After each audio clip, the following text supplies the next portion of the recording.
If you ever want to watch a whole town take one collective breath, visit Willow Gap the week of the Silver Saddle Rodeo. The hardware store windows shine with new lariats, the cafe serves chili in commemorative mugs, and even the post office drapes hay-scented bunting across its porch. Every lawn chair faces the red dirt arena, waiting for broncs, bulls, and most of all, the flash of barrel racers tearing a clover leaf so tight, the horses' hooves spit dust like sparks. This year the sparks were supposed to belong to Chloe Sinclair. At 24, Chloe had already notched 3 national titles and a reputation for making a 1,500-pound gelding pivot as neatly as a ballerina. She and her sorrel, Fireflash, arrived in Willow Gap with camera crews in tow, and odds so short the bookmakers barely bothered to print them. I met Chloe only once, the night before everything happened. She'd brought Fireflash to the fairgrounds veterinary outpost because the horse was off his grain. Probably just nerves, she said, rubbing the blaze between his eyes. Her nails were painted turquoise, a colour that makes chestnut coats glow.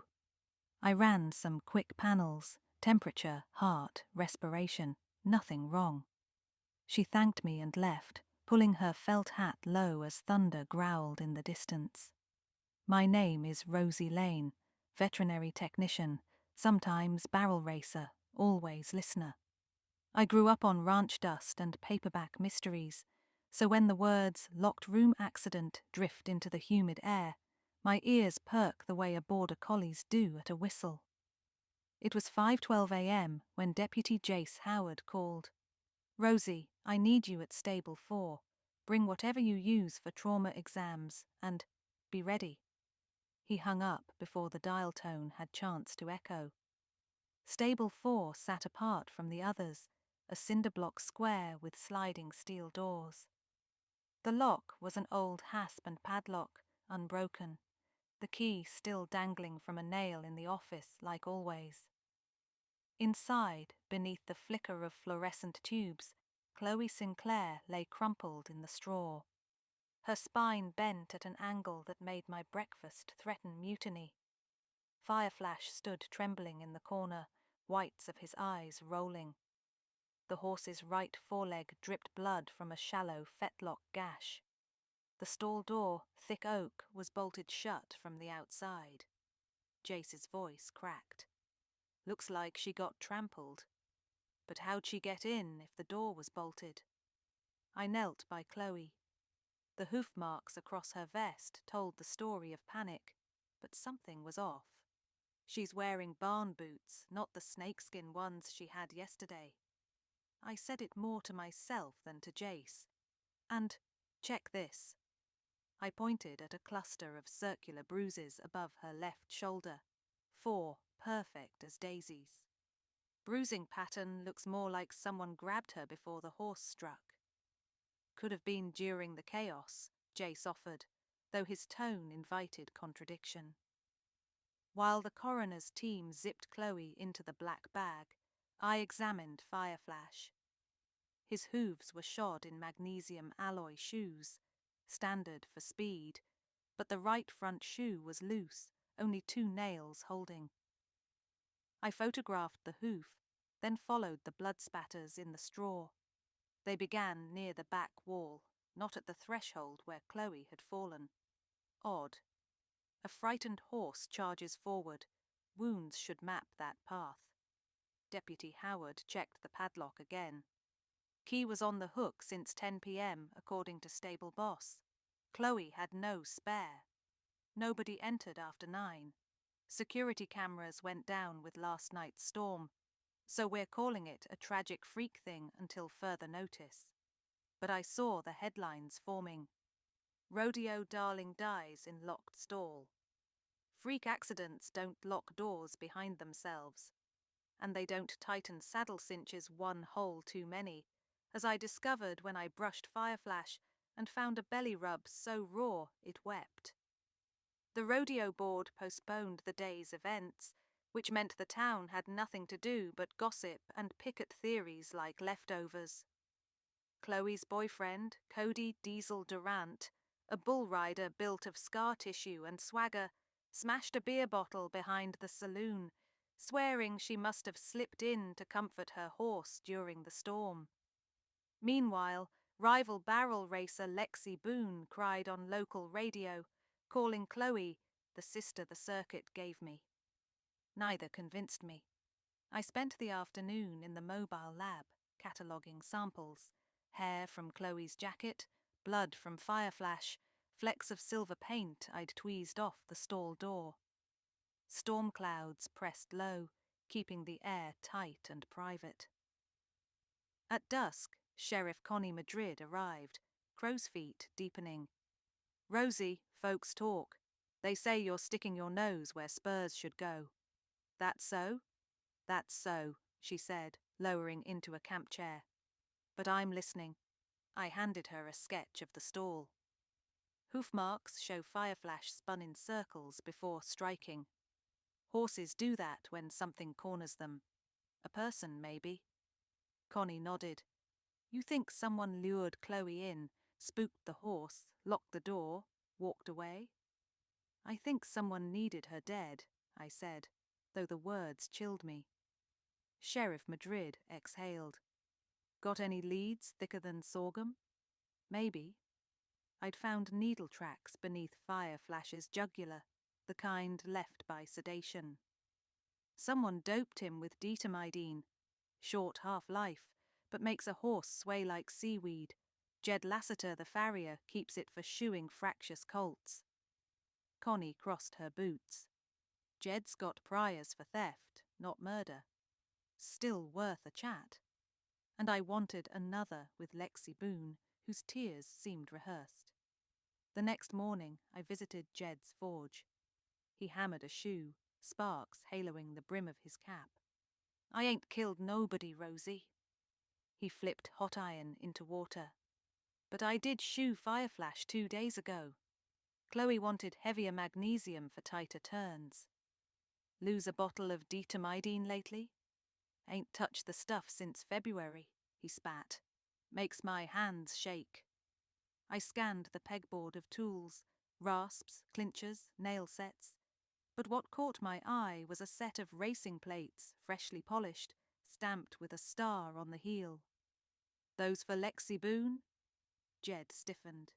"Yep. Her sponsor sprung for titanium, light as sunrise. Titanium shoes, star-stamped, identical to the one lodged in Fireflash's fetlock wound." "That shoe on Lexi's mare?" I asked. "Last I checked," Jed shrugged. I borrowed Jed's truck and drove across the fairground to Lexi's trailer. She opened the door, already crying. "Tell me it isn't true they're cancelling the finals. Chloe would haunt us." Inside, her mare, Sugarjet, dozed in a pipe stall, each hoof sporting shiny titanium plates, except the right fore, which was bare. The exposed hoof showed fresh clinch marks, no older than 24 hours. Lexi caught my stare. "Lost a shoe in practice last night. Jed's replacing it this afternoon." "Funny," I said. "Your mare didn't leave her stall last night. Practice was cancelled because of lightning, remember?" Lexi's lower lip quivered, but anger pushed aside the tears. "Fine, I didn't practice. Sugarjet twisted a tendon last month. I had Jed forge spares in case." "Mind if I take the loose shoe?" I lifted a feed bucket, revealing the missing plate, mud-flecked and smeared with something dark. Lexi lunged, but I was quicker. The plate was bent, edge nicked. Along the rim clung a thread of turquoise fabric, Chloe's jacket colour. Lexi slumped into the straw. "It was an accident. I just wanted her out for the season," she confessed between ragged breaths. Chloe's unbeatable times meant sponsors flocked to her, leaving Lexi's bank account gaping. Lexi learned Chloe's pre-race ritual: visit Fireflash at dawn. The plan was to spook the horse enough to throw Chloe during competition, not kill her. She doped Fireflash to make him slow, then cracked a stock whip through the feed window, believing he'd refuse barrels later. But Fireflash woke mid-sedation, panicked, and Lexi wasn't in the stall. Chloe was. Lexi slammed the door, locked it, and fled when she heard the screams. Motive, means, confession, case closed? Not to me. Something still rattled like spare change in a dryer. Lexi, I said, how do you know the office padlock key would be there? Only crew, vets, and board members know its spot. She blinked. Cody told me. Cody Durant, the grief-stricken bull rider with fists for punctuation. A new thread pulled. Sheriff Madrid booked Lexi for involuntary manslaughter, but I asked for one more day before she filed anything official. If Cody orchestrated the whole show, I argued, we risk charging the pawn and letting the king ride out. Connie agreed. Saturday night, the rodeo board voted to hold a memorial barrel run. No timers, just tribute laps under the stadium lights. I convinced Cody to ride Chloe's Fireflash, claiming it was what the fans wanted. He swallowed grief and nodded. I prepared the horse myself, brushing until his coat burned like neon clay. Then, while Cody relaced his gloves, I pressed a cotton swab to Fireflash's nostril, collecting mucus less dramatic than a CSI episode, but equally telling. 10 minutes before Cody's ride, lab results pinged my tablet. Fireflash still carried trace ketamine, a sedative stronger and rarer than detomidine, not Jed's toolkit. Veterinary ketamine required a medical log, and mine showed a vial missing the night before Chloe died. The swipe card timestamp, 11:03 p.m. Holder of that card? My supervisor, Dr. Martin Steele, head rodeo vet and Cody Durant's unofficial stepfather. Lightning, camera outage, stall assignment. Dr. Steele controlled those too. I found Steele behind the chutes, clipboard in hand. Need your signature for drug inventory, I lied, handing him a form that was actually blank. As he peered at it, I asked, why do you help Cody kill Chloe? He froze. Careful what you say, Rosie. Ketamine traces show Fireflash was hit twice. Lexi doped him early, sure, but someone topped him off later, ensuring he'd flail. Only vet staff carried that. Steele's fingers twitched. You think I'd risk my license? I think you owed Cody for paying off your gambling debts. I'd combed bank statements. Steele bet big against Chloe in online pools. Cody wanted out of Chloe's shadow. He told Lexi how to lock the stall, letting her believe it was prank-level sabotage. If anything went fatal, Lexi hung. Clean exit for you two. Steele's eyes glimmered with something colder than night neon. You can't prove timing. I pulled a hoof pick from my back pocket. Chloe's bruises had 4 perfect circles. This pick's handle, 4 rivets exactly that width. Your instrument, when you grabbed her, shoved her toward the horse. He lunged, but stadium security, tipped off by text, tackled him before he reached the exit. Later, under sheriff's lights, Cody cracked like a green steer. He'd been selling insider odds to gamblers. Chloe, newly suspicious, threatened to expose him. He enlisted Steele and whispered half-truths to Lexi, dangling hope of victory. 3 pawns, 1 for sedative, 1 for sabotage, 1 for scapegoat. When Chloe entered the stall, Cody followed, grabbed her shoulder, but Fireflash reared sooner than planned. Cody escaped, Chloe did not. Sunday dawned with hush. The rodeo board cancelled competition, turning the arena into a memorial garden of barrel-shaped bouquets. Lexi, released pending trial on lesser charges, placed turquoise roses at the gate. She whispered, I never knew how heavy jealousy weighs. Dr. Steele and Cody faced counts of second-degree murder, conspiracy, and unlawful sedation of livestock.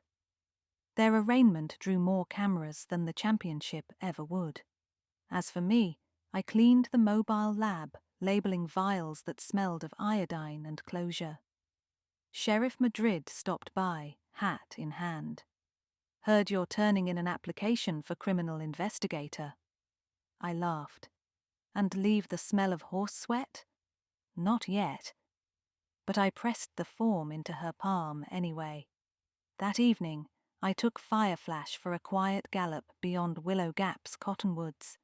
He shied at every shadow, memory etched deep, but each mile loosened the terror until his stride lengthened, sands of the Brazos River bluff kicking behind.